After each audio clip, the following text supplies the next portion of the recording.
The Indy 500 is going to host the very first ever Oscar Mayer Wienermobile race. A couple lost opposite arms while holding each other during a tornado, and an OnlyFans star is hospitalized after sleeping with 583 men. These are the weird stories on Weird AF News, the only daily weird news podcast in the world. It's weird, it's informative, and it's gluten-free. The first ever Wienermobile race.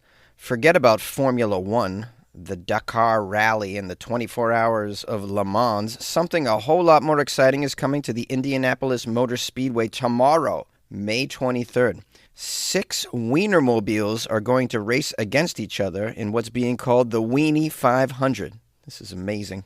Don't know about you guys, but I'm taking tomorrow off, all right? I got to watch some wieners race around a track. I mean, how much fun. Here's an event, by the way. This is an event anyone can enjoy. All Americans, without politics. No politics, just weenies. We love hot dogs. We love hot dog mobiles. And it's so rare that you see one. When I see the Wienermobile, I just light up. It makes me so happy. I could be having the worst day ever. The Wienermobile drives by. I'm like, oh, life is right where it should be. All right, now enough of that. Let me get some details of the Weenie 500, the first ever Weenie 500. Is it going to be televised? What's the top speed of these Wienermobiles? Did you ever wonder? Do they got turbo weenies? Turbo weenies. Sounds like the name of a pornographic film. Okay, it says here, Oscar Mayer is sending 6 Wienermobiles to the track for the first time. And it's not just any old track. It's the same circuit that will host the sold-out Indy 500, which is taking place this Sunday. The winner will be crowned after just 2 laps of the 2.5-mile-long racetrack. And the same men and women who drive the Wienermobile across the country will be the ones who race these Wienermobiles. They're not bringing in any sort of professional Indy 500 racers. No need. Have the people that regularly drive the Wienermobile. Although, I mean, wouldn't it be amazing if they raffled off one of the Wiener positions and one of us could drive one of the Wienermobiles? Now, it says here, this is the first time in a decade that all 6 Wienermobiles in the company fleet will be at the same location, and it's the first time any of the weenies have raced. Hard to imagine they only have 6 Wienermobiles? That's it? Well, I mean, I'm no CMO. Or CPO, CEO. I'm no STD, but I could tell you right now that first up on the docket, if I'm working at Oscar Mayer Wiener, is we need some more Wienermobiles out there, all right? Don't stop at Wienermobiles on the ground. Get some Wienermobile submarines. Wiener submarines, Wienermobiles in the air, a Wiener blimp. I mean, little tiny weenie drones. Get it out there, man. We love it when we see the Wienermobiles. Now, it says each Wienermobile represents a regional favorite. Did you know that? We have the New York Dog for the East, the Slaw Dog for the Southeast, Chili Dog for the South, Chai Dog for the Midwest, Seattle Dog for the Northwest, and the Sonoran Dog for the Southwest. The race will be streamed on Fox Sports app, with highlights being shown during Sunday's pre-race show. So we're going to be able to see some live Wienermobile action, guys. Tell you right now, I mean, I'm not interested at all in watching the regular Indy 500. I would watch this. Now, be aware, you're not going to see any sort of record-breaking speeds on the track because Oscar Mayer didn't make any mechanical modifications to the 6 hot dog-shaped trucks. They're rocking a Chevrolet-sourced V8 engine. They're, in case you're wondering, 27 feet long weenies, and they're 11 feet tall. Now, how do you watch the race? It'll be streamed live on the Fox Sports app tomorrow, May 23rd at 2 p.m. Eastern Time. Oh, yeah. If you don't have the app, you can also catch all of the live stream action by following IndyCar on Fox on social media. All right, who's with me, guys? I just want to hear someone say, "Gentlemen, start your wieners." And then when they win, they can say, "We have a wiener." And then if the hot dog that I want to win isn't doing so well, I can scream at the screen, "Catch up, catch up." A couple loses an arm during a tornado. This story is out of London, Kentucky. First of all, I had no idea there was a London, Kentucky. Isn't that fascinating what we're learning? Also, the dangers of tornadoes. This one rips apart a home. Tornadoes in Kentucky, I believe, are sort of frequent. It's sad when you got tornadoes, meth, and a very poor educational system. Like, can we just have one of the three?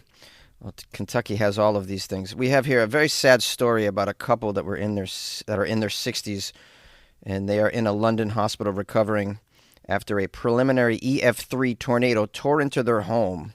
This happened this past Friday. Their names are Paul and Gail Klein. They're residents of London, Kentucky, and the doctors say they were holding hands during the storm, and because of that, they lost opposite arms when the tornado came through. Well, this is like so hard to believe, but the doctor says, quote, they lost opposite arms because they were like holding each other. This is a rough one. I mean, when you're losing arms during a tornado, did anyone arrest this tornado for arms robbery? Because that's what needs to... All right, listen. All right. I'm sorry. This is the only joke I'm going to crack during this segment, I promise you. But it was a really good one. This is no laughing matter, obviously. The couple is losing limbs. You know, the miracle here is that they're still alive, because you would imagine that, you know, losing entire arms, you would bleed out relatively quickly. Let's keep reading and find out how they were rescued, if they're really going to be okay, what's the timeline here, and maybe we can learn something about what not to do during a tornado. Don't hold hands on the porch and watch it. Okay, so the tornado destroyed their home, and they were trapped in the debris. A neighbor came looking for survivors and fortunately heard Gail's cries for help. The neighbor said, quote, she said, need help. I see an arm down the hallway. Wait, she said she saw an arm down the hallway? The wife? The wife saw her own arm down the hallway? Wow, this is a nightmare. The Kleins were taken to a hospital. Gail is on life support, but Paul's condition has improved. My goodness. They had a 12-year-old dog named Sadie, found alive, thankfully. Home was destroyed. Both of their vehicles were also destroyed. Their nieces say they're going to need help rebuilding, and they began a GoFundMe page.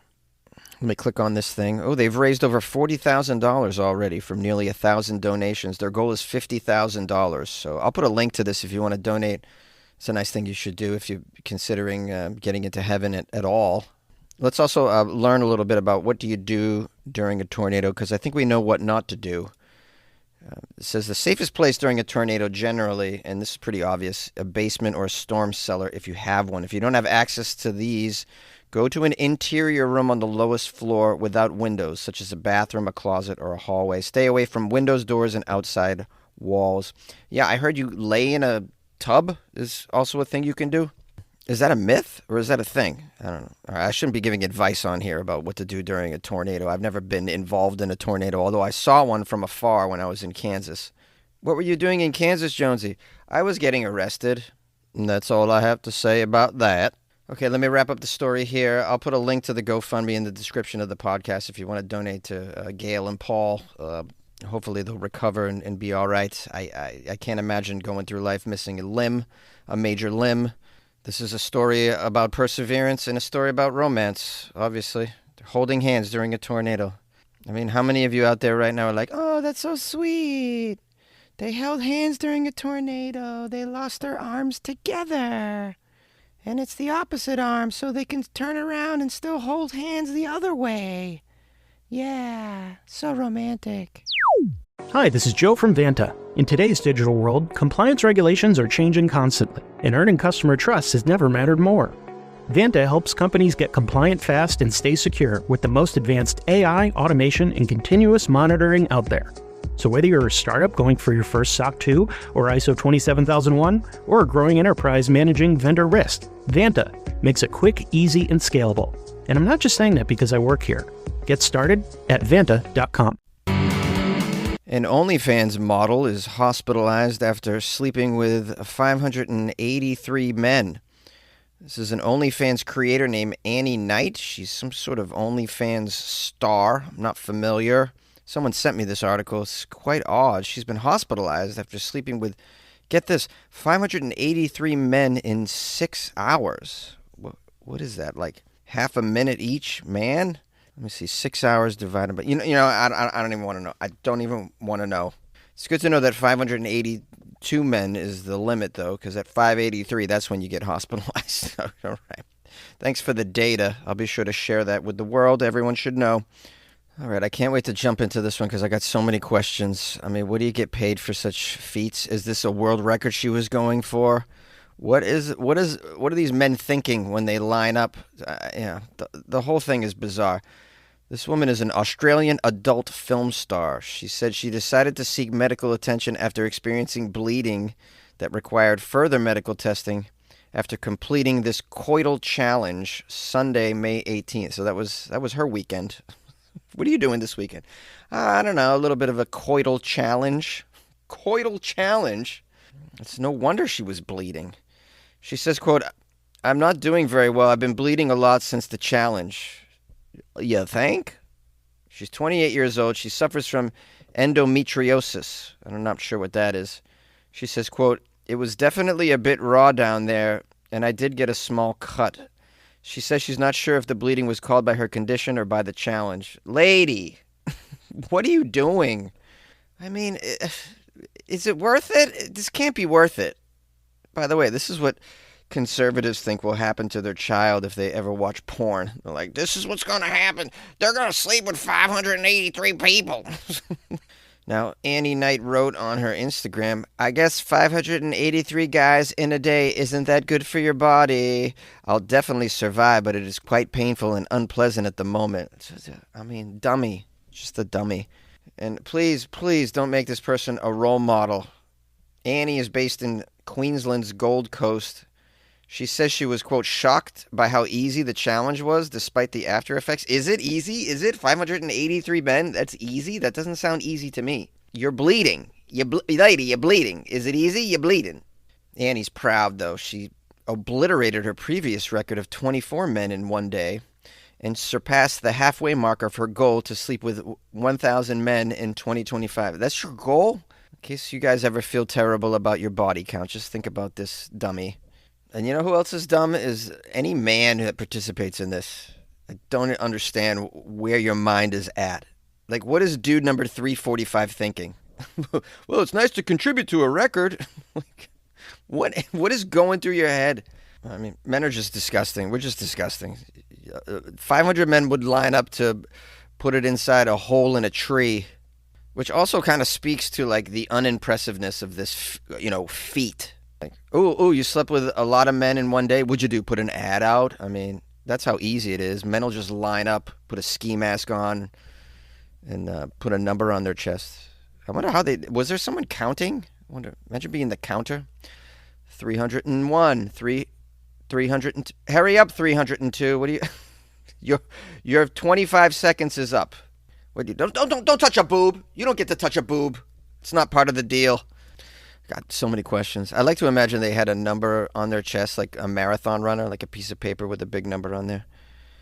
Awful day for the cleaning crew, I have to say that. Imagine what that room smelled like by the end of the 583 upstanding citizens that gathered that day for a cause.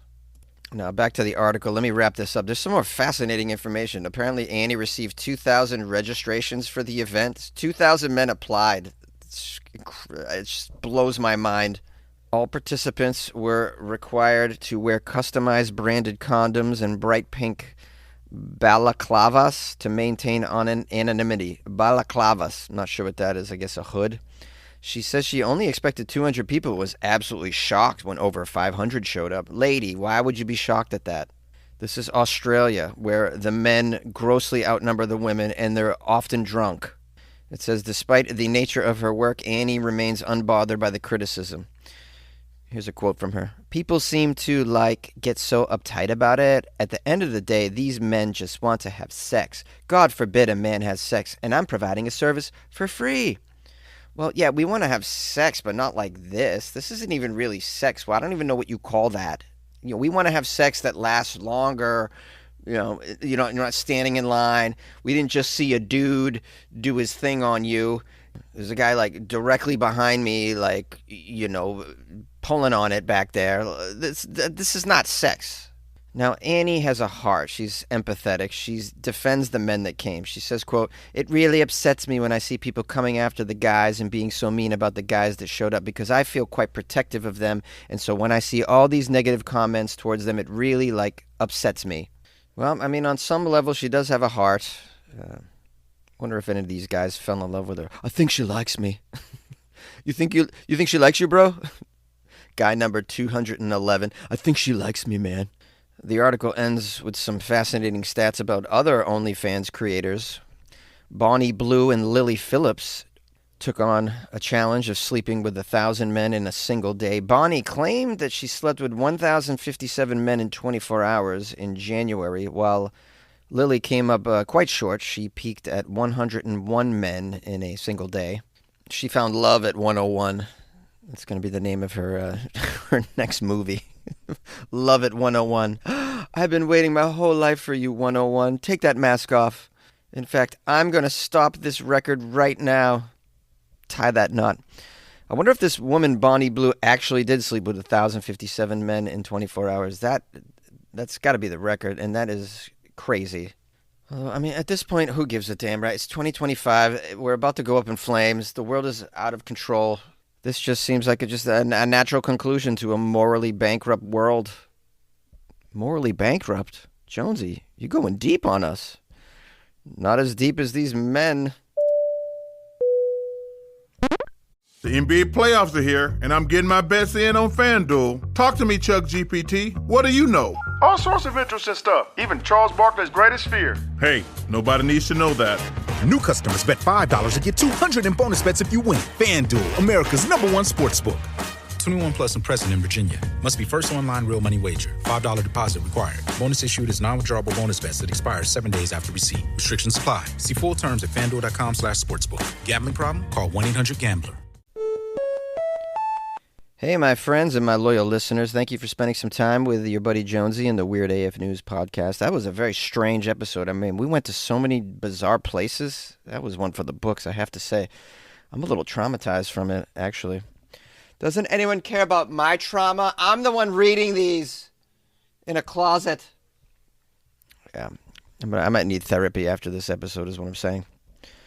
I hope you're doing all right, and today's Thursday, so just heads up, I'm performing all weekend in various areas in SoCal if you're interested. Tonight, Thursday, I'm at Pechanga Casino in the Loft. It's called The Loft. I don't know if that's a bar. I've never been down there, so I've been down there. I've never been in the casino.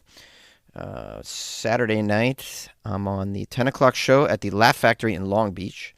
And then I have 2 shows in the Hollywood area on Saturday. Hold on. Friday, I'm at Long Beach. 10 o'clock show, and then Saturday 2 shows in the Hollywood area. So anyways, you could see all of this information, all the data is on Instagram at FunnyJones. If you are interested, please DM me and let me know you're coming. I can put you on a guest list in some of those venues. So go to at FunnyJones on Instagram for that. If you want to email me, it's funnyjones@gmail.com. Oh, and here, hang on to that email because maybe you come across a weird Florida story for tomorrow's Florida Friday episode, and you might want to email me that link.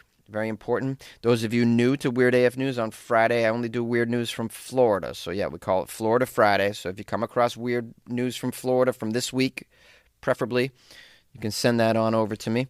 If you would like to support the show, I have a website, weirdafnews.com. You can go there and join the Patreon, or you can buy me a coffee, all of those fun things. And okay, so anyways, have a nice afternoon, night, morning, whatever's going on, and good luck with your life, man.